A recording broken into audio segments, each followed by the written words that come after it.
Rise of Iron has everything you'd expect from a new Destiny expansion. We got a whole new suite of brand new weapons. We have multiplayer with 3 new maps, got a new mode called Supremacy, got private matchmaking. We needed a raid. I don't think we could have shipped Rise of Iron without a brand new raid. Tons of new armor, tons of new gear. There's a story campaign with characters and cinematics. New public events, new patrols, and new secrets to uncover.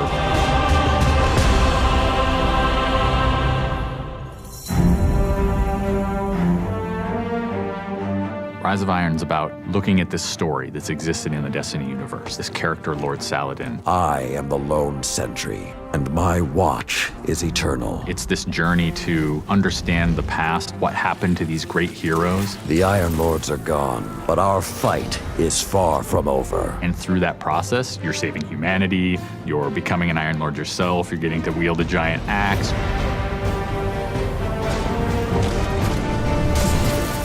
The idea of playing through a blizzard is something that we've never tried, and you're going to see that in Fellwinter Peak. Fellwinter Peak is very interesting because we've never had the player fighting through a social space before. When you walk in there for the first time and the fire's lit and it's just casting glow up onto these 8 heroes, you've been holding their weapons for 2 years. When we can take those elements of Destiny and put them all together into one coherent moment, I think is awesome.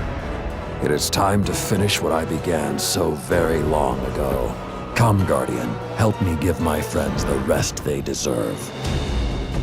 This is the Guardian's journey with Saladin. He's sending you out into kind of a land that's been forgotten in the Cosmodrome. You're going into Earth, but it's changed, it's actually expanded. You'll see the plague lands, post-apocalyptic sky, there's lava welling up from the ground. We know the Devils have been digging into the Cosmodrome for years. They've been looking for something. Well, what they found is Siva. It is a nanotechnology that can be used to shape things, but they're not trying to use it to build, they're trying to use it to destroy. They've started mutating their bodies, turning themselves into giant monsters, transforming the landscape, even of the Cosmodrome, into this horrible, burning fortress world. Hell's loose in old Russia. Every second we stand here, Siva's influence spreads and the Devil Splicers grow more powerful. Keep fighting, Guardian.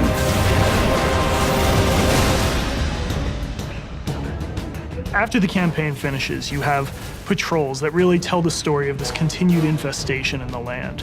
And we have a new strike that shows just what the Fallen are doing with the Siva. It's this spooky place called the Wretched Eye. There's this really neat boss encounter.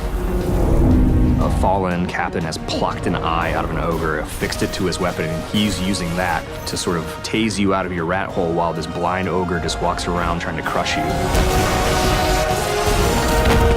We also have a few reprise strikes that we're bringing back for players.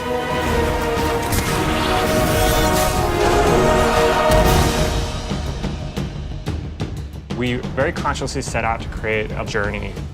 This arc of claustrophobia, space inside the wall. And then you get on top of it, and it's sort of this amazing breath of fresh air. You get this vista from the Cosmodrome, it's lit on fire, and there's this death Zamboni who's just trying to crush your bones to dust. This giant machine with a ball arm, spikes on it. What does it mean in a raid when you've got to run? I actually want that tension to exist. There's something really emotionally powerful about going on a journey, reaching to the top of the mountain and then crashing back down, confined once again. I think players had a lot of fun when they played Court of Oryx on the Dreadnought, and so we wanted to create a similar type of experience in the Plague Lands, give it this different theme. You ready for this?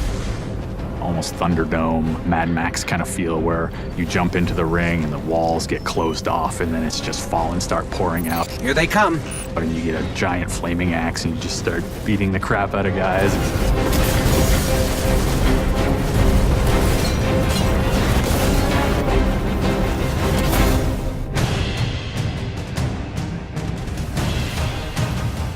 We thought, how can we increase the ways that you express the way you like to play? And what we came up with was putting different talents on the artifacts. The artifacts are these relics of the fallen Iron Lords. So you'll quest to earn one of those, and then your last step of that is taking that artifact to the statue of the fallen Iron Lord, fully empowering that for you to use as a player. whether it's negating all the dot damage in the Crucible, or whether it's infinite sprint, or turning Fallen onto your side, which is really, really cool, by the way. The artifacts that Tyra offers change every week. So there will always be something new and exciting for players following the campaign.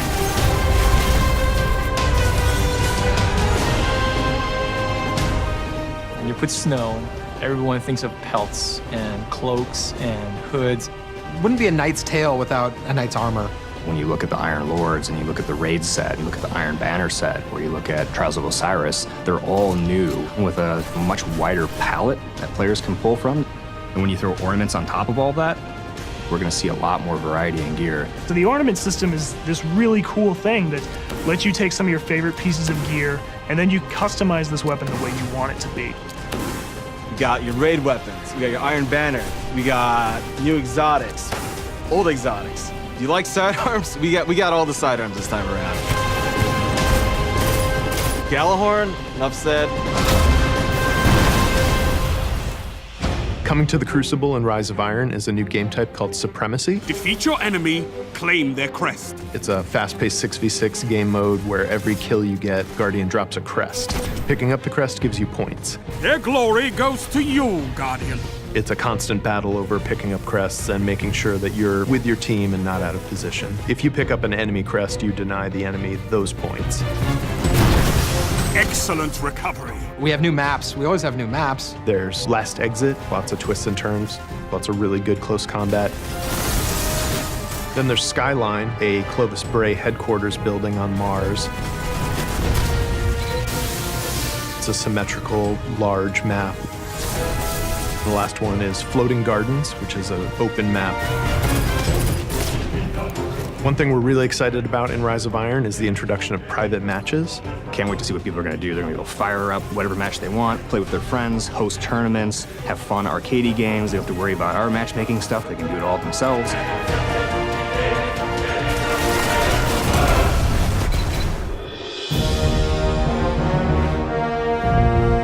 Sometimes when I play and I have headphones on and I'm in that world, I get little chills because it's not just the effects and the amazing graphics, it's the audio that helps reinforce the journey that you're going through. We really want Destiny to feel like it's a natural world that you inhabit, like it's a world that could exist, that does exist. The score is incredibly strong, and the work that the audio team has done on this game, it lights you up.